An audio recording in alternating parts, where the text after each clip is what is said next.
Assalamualaikum dan selamat malam. Kita kembali ke episod ke-10 The Tiger Show Podcast.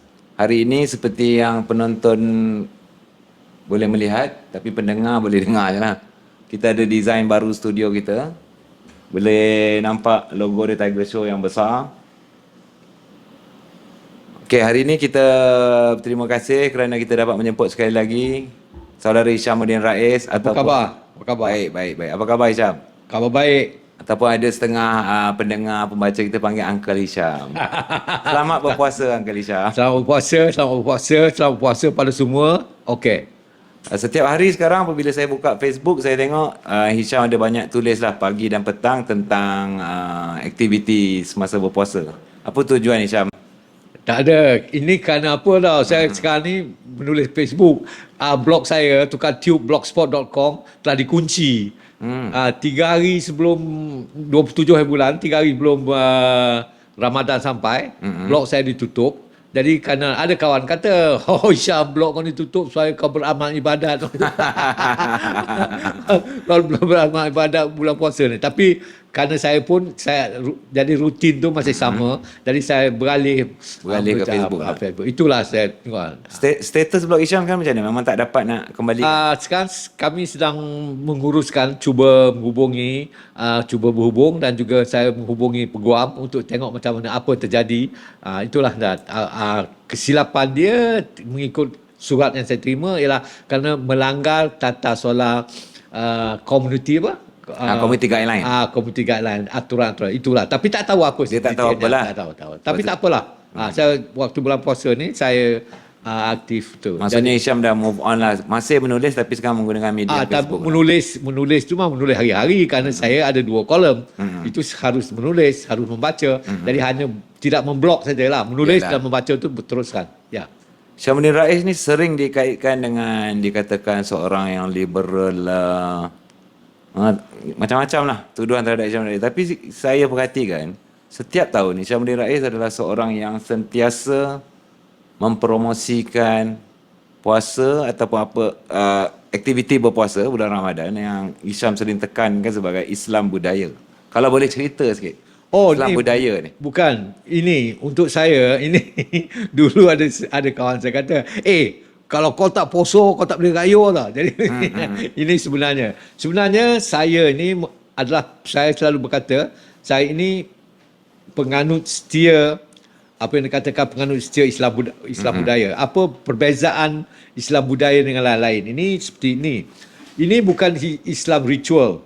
Jadi berpuasa ini, pelbagai-bagai ini artinya adalah pensinkronization, percampuran antara budaya Melayu dengan agama Islam. Jadi ini melahirkan Islam budaya. Jadi ada aspek-aspek perkara yang kita lakukan itu berasal usul daripada pembudayaan Melayu. Ada beberapa aspek itu lahir itu daripada unsur dari ajaran Islam. Jadi ada sinkronis, ada perkahwinan lah, dan percambahan melahirkan apa yang saya katakan Islam budaya. Dan ini mengatakan Islam budaya, saya merayakan Islam budaya ini kerana saya dibesarkan dalam suasana Islam budaya. Saya tidak dibesarkan dalam suasana Islam Arab, saya tidak dibesarkan dalam suasana sekarang ini. Walaupun arwah datuk saya itu penggemar agama Islam, pemilik sekolah pondok, tetapi keluarga kami itu semua merayakan Islam budaya. Artinya bulan Ramadan kami berpuasa, kami pergi ke surau, kami berjemaah. Itu perkara-perkara yang dilakukan. Kami tidak apa yang saya katakan itu, kami tidak jadi Arab lah. Kami tetap Melayu. Artinya kami ada kenduri. Kenduri kami itu sepertinya kalau sebelum turun ke sawah, kami berdoa, buat kenduri supaya padi kami tumbuh lebat. Apabila sudah potong padi itu, kami kenduri, berdoa, mengadakan kenduri dan bersyukur mengadakan kenduri beras baru misalnya. Ini semua adalah budaya. Jadi ada perkahwinan antara pembudayaan Melayu itu dengan agama Islam. Itulah Islam budaya. Contohnya, apabila lepas menuai. Di kampung saya dulu, di kampung saya ada kenduri, apa yang dipanggilkan kenduri beras baru. Kenduri beras baru ni adalah budaya Melayu kerana kami sudah menuai, sudah potong, kami kenduri, jadi kami kenduri ajak jiran tetangga makan beras baru. Tapi ketika makan beras baru tu, sebelum makan tu kami berdoa, kami sembahyang, itulah artinya ada perkahwinan. Ini Islam budaya. Jadi contoh sekarang ni bulan puasa. Kita ada bulan puasa. Ya. Bulan puasa ni kita ada berbuka puasa, kemudian kita ada moreh. Saya tengok moreh ni, moreh ni tak perkataan Melayu tak tahu dari mana. Saya tanya kau mana, boleh dia dari Terengganu. Jadi ini budaya kita. Kemudian dan ada tukar-tukar kuih lah, juadah makanan. Ini budaya, dan ketika bulan puasa ini dah muncul pula kuih-kuih Melayu, masakan Melayu. Ini semua budaya. Jadi ada perkahwinan, ada pertemuan, ada sinkronisasi antara agama dan budaya Melayu. Ini Islam budaya. Okey, Hisham selaku generasi yang membesar sebelum revolusi Islam Iran lah di Malaysia, maksudnya kalau kita nak explain sikit, selepas revolusi Islam Iran ni yang kita nampak kebudayaan Arab tu lagi kuat masuk di Malaysia. Kalau saya nak tanya Hisham sikit, apa beza bulan puasa di zaman Hisham membesar dengan hari ni? Beza Terutamanya bagi masyarakat Melayu dan orang Islam. beza. Ketika saya membesar tidak ada teknologi. Okey lah, itu tak apalah. Ini maksud dari segi kebudayaan. Dah tak ada teknologi. Arwah nenek saya kata, pukul berapa Wan nak buka puasa? Kau tengok bawah pokok tu, nampak bulu roma kau tak? Kalau tak nampak bulu roma kau tu, bolehlah berbuka. Dia tengok bulu roma je. Masa tak dengar azan tak ada mic Masa tu tak ada jam, tak ada radio. Jadi itulah, ini keadaan ketika itu. Tapi tidak semestinya kita tidak beramal ibadat seperti orang Islam. Ya, betul. Tapi dalam keadaan yang sedemikianlah. Jadi misalnya masih ada tarawih, masih ada. Jadi semuanya ada, tapi artinya merayakanlah. Macam contoh yang paling menarik lah Malam Tujuh Liku. Ini Malam Tujuh Liku ni memang dirayakan. Kami semua memasang pelita lah. Yang main kabaid lah. Tapi ini contohnya, dari mana-mana kabaid ni datang. Mesti baru. Kerana Melayu tak, ini baru pembaharuan. Dikahwinkan dengan raya. Kemudian kita pula lihat contohnya main bunga api. Satu perkara yang baru. Daripada mana bunga api datang, nak jadi dikahwinkan dengan raya. Kemudian datang pula mercun yang daripada negeri China, dikahwinkan juga. Jadi semua ini beralih. Dan ketika itu sekarang satu perkara yang kita tengok, bagaimana Islam budaya ini masuk, bagaimana pembudayaan itu menjadikan asas kepada keagamaan itu. Contohnya tiba-tiba tak tahu berapa tahun lah, saya balik-balik setelah 20 tahun merantau, tiba-tiba ada pula konsep macam angpau. Duit raya zaman saya ni bagi sen-sen dalam poket je. Sekarang ni dah ada kertas, dah ada kertas. Jadi ini adalah datang daripada pembudayaan Cina. Jadi kita terima. Jadi itulah Islam budaya. Ini tidak maksudnya ada logiknya kalau Cina dia pakai ampau dia merah. Kita hijau. Itu dia. Ini baru Itu baru. Masa you kecil ada Tak ada benda ni. Dapat duit 10 sen 5 sen tu duit raya. Duit raya tu adalah dibagi, tapi tidak ada konsep sampul surat ni jadi angpau dia. Jadi ini jadi satu perkara. Jadi generasi tahu. Jadi untuk saya ini adalah budaya, kemasukan pembudayaan. Jadi ini Islam budaya. Jadi kita merayakan budaya. Contoh yang paling besar sekali ialah rumah terbuka. Tak ada saya dalam dunia ni. Tak ada. Saya dah pernah beraya, bukan di Eropah lah, di negeri Arab, di Pakistan ke, di Iraq ke, di Lebanon. Tidak ada konsep rumah terbuka. Rumah terbuka ni is very Melayu tau. Ni memang Melayu punya kan? Memang Melayu, kesedaan Melayu. Tak tahulah maksud. Saya pernah juga makan di masjid ni Ini juga dah. Dulu saya pernah di Iraq, bulan puasa di Iraq. Tidak ada makanan. Saya tidak ada, hanya bermaghrib, kemudian itu saja. Tak disediakan makanan Tidak disediakan. Jadi bersedekah semua ni, ini konsep baru Melayu. Bukan Melayu punya lah. Melayu. Ini perkahwinan. Kerana Melayu ni suka berkumpul-kumpul, berkenuri. Jadi dia agama ni jadi satu yang mengikat dia. Jadi terusan. Kalau dulu dia ada mandi sapa lah, ada ni lah, jadi dia beralih dan kenduri kenara tu beramai-ramai tu adalah satu konsep budaya Melayu. Okay, Hisham dah travel satu dunia, banyak juga pergi ke Timur Tengah dan negara-negara lain. Sambutan Hari Raya selama sebulan seperti di Malaysia ni, open house, sampai kadang-kadang membawa kepada bulan yang selepas Syawal. Ada ke kat tempat lain? Tidak. Masa kita kecil-kecil dulu, masa saya jam 1, jam 2, kita ada kawan, poso ni sebulan. Kalau poso sebulan, raya pun sebulan. Okay. Macam itulah masa kecil-kecil. Jadi sekarang ni, tidak. Setinya rumah terbuka ini adalah konsep baru, konsep budaya Melayu. Dan sebulan ini juga kerana perayaan-perayaan. Jadi, tapi yang menjadikan menarik di negara kita Malaysia. ni, di Malaysia, kerana ada bangsa-bangsa lain, ada orang. Jadi itu kita merayakan pesta. Ini macam ini tau. Kita harus melihat. Saya sekali ada bertemu dengan seorang rabai Yahudi di kota London lah. Jadi ketika itu saya membuat dokumentari tentang agama Yahudi. Okey. Ketika belajar lah. Jadi saya pun tanya tentang hari Sabtu, Sabat, di mana dia tidak akan melakukan apa-apa. Dia tidak akan melakukan apa-apa hari itu, dia akan berehat Sabat. Dan kerana kami nak membuatkan filem tu, jadi tentang Sabat, tapi tidak boleh dirakamkan pada hari Sabtu.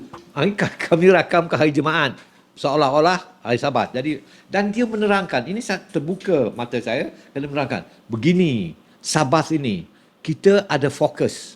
6 hari itu, kita fokus ketika itu pertanian. Jadi hari ketujuh ni kita berehat. Jadi dalam budaya kita pun ada satu hari difokus. Kalau orang-orang Kristian, dia menentukan Christmas 25 Disember. Kita hari raya puasa. Jadi ada kalau Tamil ni Taipusam ke, kalau Cina ni tahun baru. Jadi tiap-tiap negara bangsa itu tidak budaya ni ada satu hari tau. Ini penting. Jadi satu hari, one day we focus. Jadi kerja kita setahun itu seharusnya untuk sampai ke kemuncak hari itulah. Kalau di Sabah dan Sarawak ni hari gawai dia. Jadi ada semua budaya ini rasa saya ada. Jadi tapi di Malaysia ini yang kau cakap sampai sebulan tu kerana kita ramai dan satu lagi budaya ini sampai ini Islam budaya ini adalah pemodenan tau. Kalau di Indonesia dipanggil mudik balik kampung. Kalau di Malaysia ni balik kampung. Ini adalah proses pembudayaan Melayu yang pada satu ketika dulu duduk di kampung-kampung, sekarang dah bekerja duduk di bandar-bandar, masih ada akar umbi di kampung, maka mereka mudik dan pulang ke kampung. Ini tidak ada konsep. Ketika saya di London, kawan-kawan saya semua duduk London, tak ada. You don't go to a village. What village? I'm a Londoner. No. Tidak ada. Tidak ada lagi. Ini perkara-perkara ini kerana pembaharuan. Dan juga salah satu perkara baru ini, apabila orang Melayu ni ekonomi dia telah berkembang, ada duit dalam poket, lahir apa yang kita panggilkan Bazar Ramadan. Bazar Ramadan ni baru. Bazar ini satu konsep baru. Dulu adalah, tapi tidak sekarang. Sekarang ni tersusun, teratur. Ini dia juga Islam budaya. Bazar Ramadan ni salah satu ciri Islam budaya. Jadi dia ini kerana orang Melayu ni dulu di kampung-kampung tidak ada duit, sekarang ni dia dah ke bandar, perniagaan dah ada. Jadi konsep ni lahir. Saya rasa 15-20 tahun ni konsep ni timbul. Bila saya balik pun tak ada lah, tapi sekarang ni telah jadi. Jadi satu fokus. Jadi ini menunjukkan untuk saya, ini juga adalah ciri-ciri Islam budaya. Sebelum Hisham melarikan diri daripada Malaysia pada tahun 74 dulu, maksudnya time-time tu Hisham sambut hari raya, bulan puasa apa semualah. Dulu kalau orang tak puasa ni macam mana? Kena tangkap tak puasa zaman Ini cerita ni saya nak cerita di Jelbu ni. Masa tu saya belum lahir, saya dengar Datuk Undang pertama ni, Undang Dolah nama dia. Dia dulu adalah Pekan Kuala Kelawar ni kecil je. Kalau di khabar, kalau cerita dia punya mitos, dia punya cerita lah. Datuk Undang ni, kalau dia tengok orang tak puasa, ada kedai nombor 8, kedai mamak situ lah, tengah-tengah pekan tu, dia akan datang, dia akan ambil, dia akan suruh orang tu angkat cawan teh, dia kutu apa tu, bawa ke balai polis Rumah Pasung. Dekat tu. Itulah cara dengar khabar lah. Tapi baru-baru ni kita tengok pula ada budak di Johor Bahru kena tampar. Tampar kan? Rasa saya tak betul ni. Orang tak puasa, dia tak puasa lah. Itu dia. Yang lagi baik katanya budak tu bukan Islam pun dan OKU. Ya. Alamak. Ya. Tapi tak adalah. Orang tak nak puasa. dia punya masalah. Kalau kita tengok orang perempuan kadang-kadang dia perempuan dia tak puasa kerana dia ada datang bulan lah, ada macam-macam masalah. Jadi rasa saya tidak bolehlah kita jadi authority mewakili Allah di sini, bukan. Kita hanya kalau dia tak puasa lah. Kalau tak puasa tak ada masalah. Zaman saya tak ada puasa. Dan zaman sekarang juga tidak ada. Kalau dia orang nak berbuka, nak makan, pergilah ke tempat nak berbuka makan. Okey, saya nak cerita di sini ketika saya di Baghdad, Iraq. Biasa, ini negeri Arab yang 98%-nya Islam. Okey. Saya pun sendiri terperanjat kerana warung dan kedai-kedai itu dia hanya tutup dengan kain je. Lain Okey. tu di belakang tu Terpulang. terpulang. Dan yang paling menakjubkan, saya ingat lagi 1977 ada satu kongres lah ketika itu. Saya dalam kongres tu, saya tengok TV kongres tu dalam bulan Ramadan. Saya tu terperanjat. Kerana relax je orang-orang ketika itu kan. Kongres tu dalam televisyen tak ada apa-apa. Jadi ini jadi ketika Maksudnya apa dia relax tidak. tu dia makan, dia minum. Artinya dia makin jauh Islam ni daripada tempat pusat dia, makin strict Makin nampaknya. strict ya. Kerana kita nak jadi lebih Arab pada Arab lah.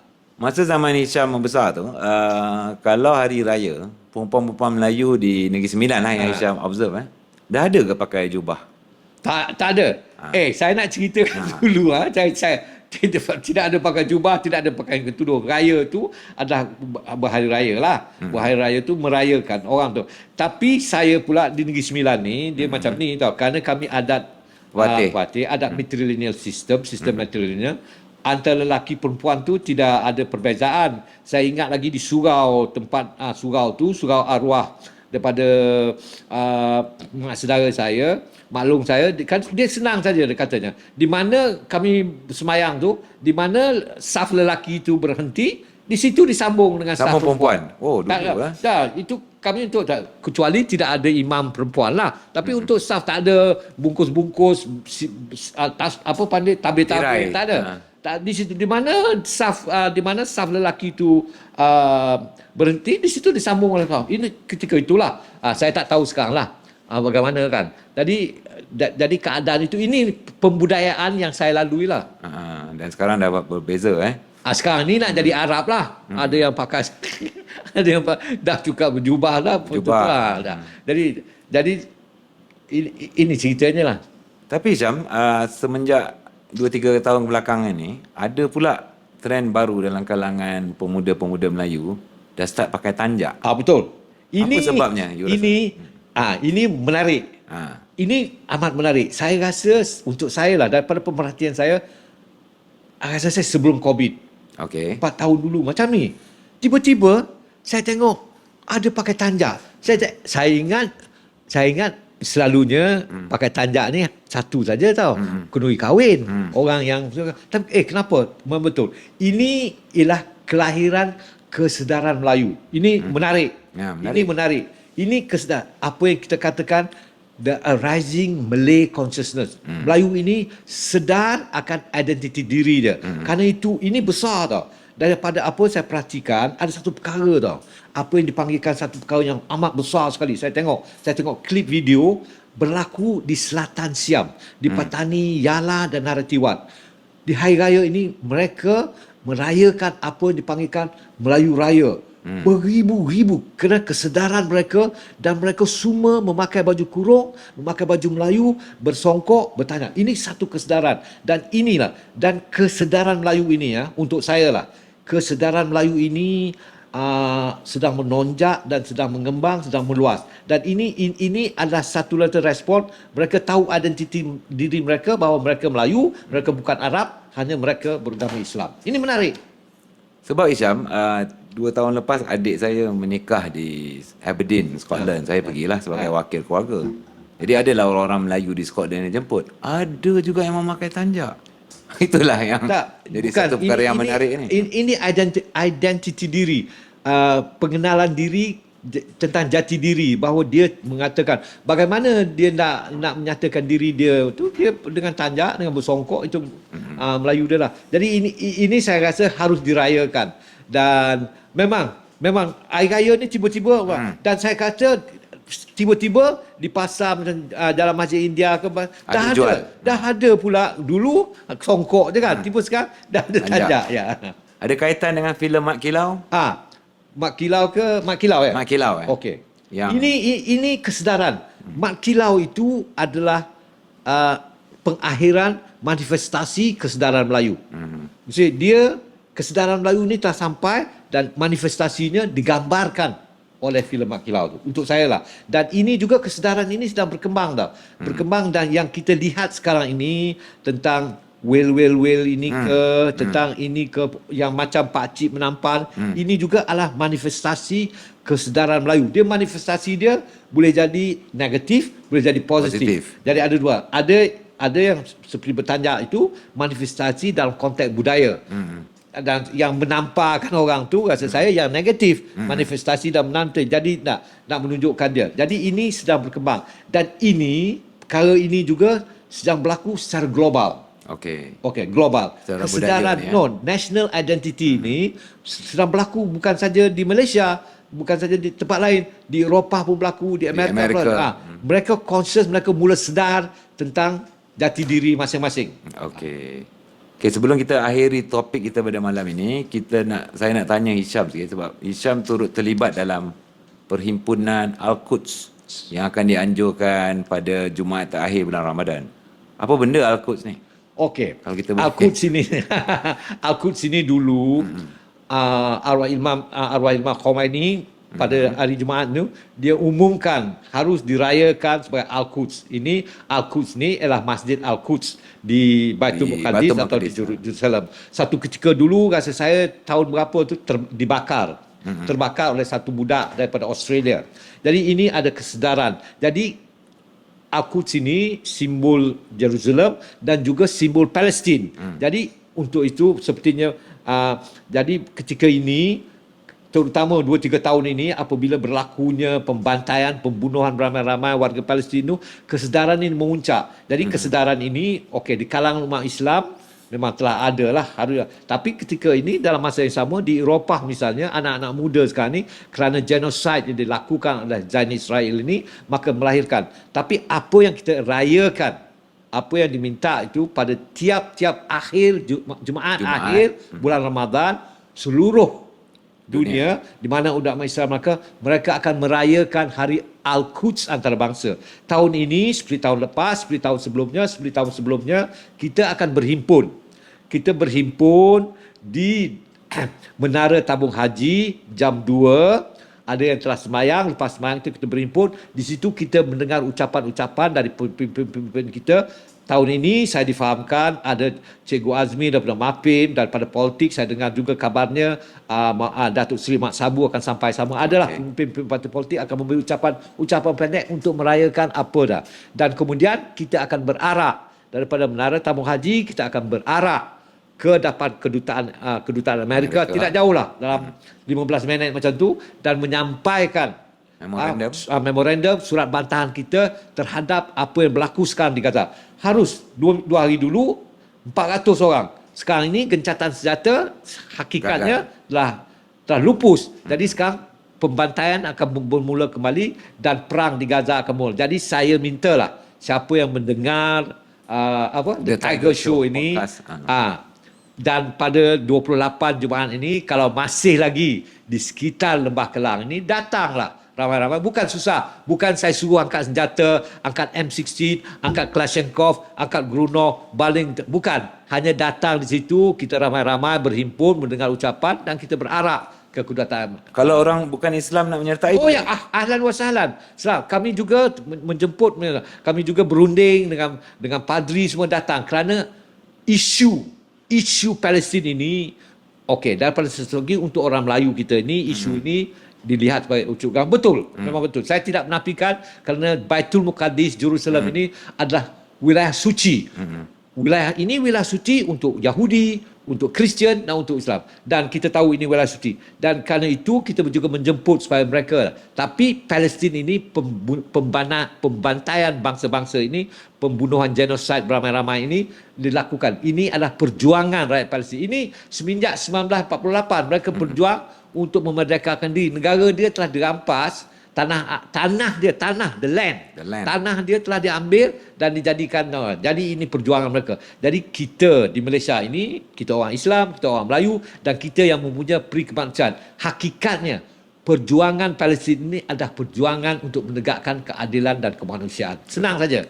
Walaupun kamu tu Kristian ke, kamu Hindu ke, kamu datang beramai-ramai, kita bersama-sama menuntukkan. Kenapa? Pembantaian orang-orang Islam ini bukan berlaku di China, Uyghur misalnya, ada perbantaian banyak-banyak. Ada macam itu juga orang Hindu juga dibantai juga misalnya di Bangladesh, di Pakistan. Jadi keadilan ini adalah keadilan untuk semua orang lah. Jadi kita merasa sebagai orang Islam atau orang Melayu di Malaysia datang beramai-ramai. Saya gembira sekali lah. Kalau podcast ini keluar sebelum Ya, kita akan keluar sebelum hari kejadian. Okey, terima kasih. Saya ucapkan Selamat Hari Raya. selamat hari raya dan tak adalah siapa yang panggil saya uncle tu datang sini, saya nak bagi dia raya. Okay, terima kasih Risha. Terima kasih. Okey, terima Selamat kasih. Hari Raya. Okay. Terima kasih. Okey.